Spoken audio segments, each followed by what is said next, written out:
Hello friends, welcome back to my channel. आज हम Buddhism के दो pillar the Dhamma and the Sangha के बारे में समझते हैं। प्रीवियस वीडियो में हम बुद्धिज़्म के फर्स्ट पिलर द बुद्ध के बारे में समझ चुके हैं। सो अगर आप उसे समझना चाहते हैं तो प्रीवियस वीडियो रेफर कर सकते हैं ऊपर आई बटन पर क्लिक करके। So now let's start with our today's topic.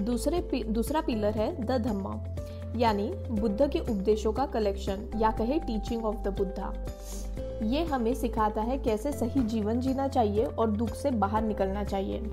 जैसे हम प्रीवियस वीडियो में समझ चुके हैं कि सिद्धार्थ गौतम ने पहला सरमन सारनाथ बनारस में अपने 5 शिष्यों को दिया था, जिसे धर्मचक्र प्रवर्तन का नाम दिया गया, जिसमें उन्होंने 4 नोबल ट्रूथ्स और 8 फोल्ड पाथ के बारे में बताया। जिसमें पहला है 4 नोबल ट्रूथ्स, जिसमें उन्होंने दुख का कारण, दुख से मुक्ति का मार्ग और उस मुक्ति का उपाय बताया। दुख मतलब सफरिंग, जिसे सब्ब दुक्कम भी कहते हैं। बुद्ध ने दुख को पहला निमंत्रण माना और समझा कि इंसान के जीवन में दुख होता है, चाहे फिजिकल हो या मेंटल, और ये दुख हमारे जीवन का अनिवार्य हिस्सा है। जीवन में दुख का अनुभव हर किसी को होता है, मतलब जन्म के समय, रोग के समय, वृद्धि मतलब ग्रोथ के समय, मृत्यु के समय, विराम मतलब सेपरेशन के समय, इच्छाओं की अधूरी पूर्ति के समय। बुद्ध ने इस दुख को पहचान लिया और उसका सामना करने का तरीका बताया। दूसरा है दुख का कारण या कहे कॉजेज ऑफ सफरिंग, जिसे कहते हैं दुख समुदाय। दूसरे निमंत्रण में बुद्ध ने बताया कि दुख का मूल कारण तृष्णा मतलब तन्हा है। तन्हा का अर्थ है हमारी आशाएं, इच्छाएं, अभिलाषाएं और लज्जाएं जो हमेशा नश्वर है। जब हम अपनी इच्छाओं और लज्जाओं में उलझे रहते हैं तो दुख का सामना करना इनएविटेबल हो जाता है। तीसरा है दुख से मुक्ति का मार्ग मतलब पाथ टू एंड सफरिंग या कहे अष्टांगिक मार्ग। तीसरे निमंत्रण में बुद्ध ने दुख से मुक्ति का मार्ग बताया, अष्टांगिक मार्ग द्वारा और मध्य मार्ग द्वारा।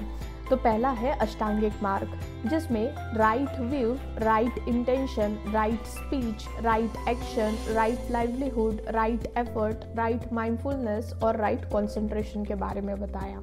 ये मार्ग हमारे जीवन को सुधारने का और दुख से मुक्ति पाने का रास्ता बताते हैं। पहला है राइट व्यू। अष्टांगिक मार्ग का प्रारंभ होता है राइट व्यू से। ये हमारे दृष्टिकोण को सही दिशा में लेकर चलने का मार्ग बताता है। सेकेंड है राइट इंटेंशन। राइट इंटेंशन में हमारे मन की पक्की नीयत और संकल्प को सही दिशा में लेकर चलने का मूल मंत्र छुपा होता है। थर्ड है राइट स्पीच। ये हमारे बोलने का तरीका बताता है, सच्चाई और दया भाव से व्यक्ति को समझाने का तरीका सिखाता है। फोर्थ है राइट एक्शन। सही कर्म और राइट एक्शन हमारे व्यवहार को सही तरीके से करना सिखाता है।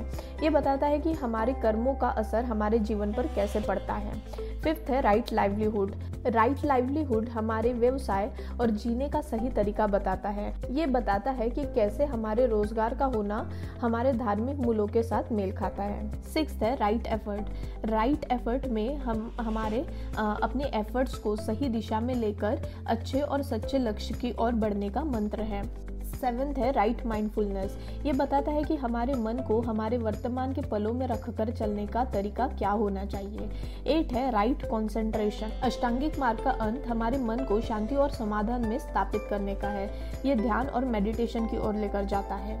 फिर नेक्स्ट है मध्यम मार्ग मतलब मिडल वे। बुद्ध ने मध्यम मार्ग या मिडल वे को भी प्राचीन भारतीय धार्मिक साहित्य से प्राप्त किया।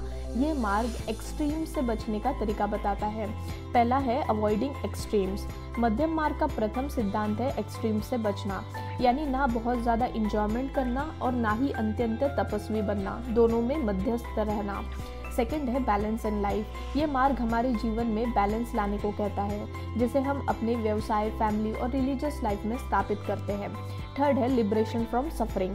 मध्यम मार्ग को अपनाने से दुख से मुक्ति मिलती है, क्योंकि हम एक्सट्रीम्स को अवॉइड करके अपने जीवन को संतुलित बनाते हैं। ये थे अष्टांगिक मार्ग और मध्यम मार्ग, जो बुद्धिज्म के मूल सिद्धांतों का बहुत ज़्यादा इम्पोर्टेंट पूर्ण हिस्सा है।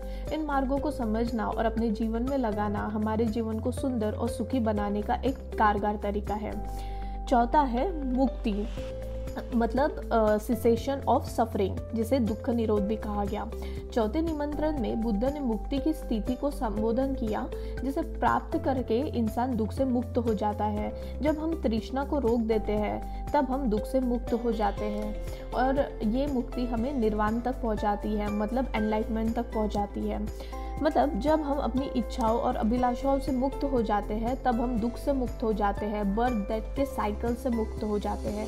बुद्ध का मूल सिद्धांत था करुणा यानी कि सहनशीलता। उन्होंने बताया कि सभी जीवों में प्यार और संवेदना होनी चाहिए। बुद्ध लॉ ऑफ कर्मा पे बिलीव करते थे और एग्नोस्टिक थे। ये थे 4 मूल सिद्धांत या कहे the 4 noble truths of Buddhism. इन सत्यों को समझना और अपने जीवन में लगाना एक व्यक्ति को सच्ची शांति और सुकून की ओर ले जा सकता है। अब थर्ड पिलर है द संघ। तीसरा स्तंभ द संघ, जिसे हम कहते हैं बुद्ध के अनुयायियों का संघ। ये एक कम्युनिटी है जो धार्मिक ज्ञान और सद्भावना को बढ़ावा देने के लिए काम करती है। उनकी टीचिंग्स ने बड़े बड़े सम्राटों तक को प्रभावित किया है। इनकी कम्युनिटी बनी थी मॉन्क्स एंड नन्स से, मतलब भिक्षुज और श्रामन्स से, और वर्शिपर्स को उपासक कहा जाता था। अब समझते हैं संघ का रोल क्या है। बुद्ध के परिप्रेक्ष्य में संघ ने उनके उपदेशों को संभाल के लोगों तक पहुंचाया। संघ ने धार्मिक शिक्षा और उपदेशों की रक्षा की। ये एक ऐसा संघ है जहां साधक सत्संग, ध्यान और धार्मिक ज्ञान का अनुभव करते हैं। अब समझते हैं बुद्धिस्ट काउंसिल के बारे में। काउंसिल्स मतलब एक तरह की मीटिंग होती है जिसमें बुद्धिस्ट फॉलोवर आते हैं, पर्टिकुलर टॉपिक पर डिस्कशन करके कंक्लूजन निकालते हैं और समझेंगे कि बुद्धिस्ट काउंसिल किस ईयर में हुआ था, कहाँ हुआ था, चेयरमैन कौन थे, किंगडम किसका था, किस किंग के द्वारा पेट्रोनेज दिया गया। पेट्रोनेज मतलब फाइनेंशियल एंड अदर असिस्टेंस, और मीटिंग का आउटकम क्या निकला। तो पहला है फर्स्ट बुद्धिस्ट काउंसिल जो हुआ था 483 BC में राजगृह में। चेयरमैन थे महाकसब आजाद शत्रु जो हार्यंकर डिनास्टी से बिलोंग करते थे, उनके द्वारा पेट्रोनेज दिया गया। पेट्रोनेज मतलब फाइनेंशियल एंड अदर असिस्टेंस। और इसका आउटकम ये निकला कि बुद्ध के जो टीचिंग थे उसे 2 पार्ट में डिवाइड किया गया, विनय पिटका और सुत्त पिटका।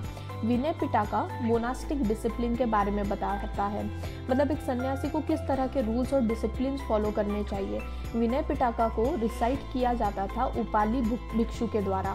और सुत्त पिटका डिस्कोर्सेस ऑफ बुद्ध के बारे में बताता है, मतलब बुद्ध के उपदेश या बुद्ध की वाणी, जिसमें बुद्ध के व्यक्तित्व, जीवन के सिद्धांत और ज्ञान का प्रवचन शामिल होता है। और सुत्त पिटका को रिसाइट किया जाता था आनंद भिक्षु के द्वारा।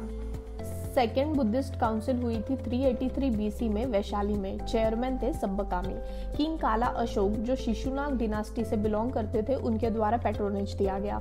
और इसका आउटकम ये निकला कि वैशाली के भिक्षु राइट्स में कुछ चेंजेस की डिमांड कर रहे थे। पहली बार संघ में विवाद हुए और भेदभाव दिखा, जिससे कम्युनिटी 2 ग्रुप में डिवाइड हुई, स्थाविरावादीन्स और महासंघिकास।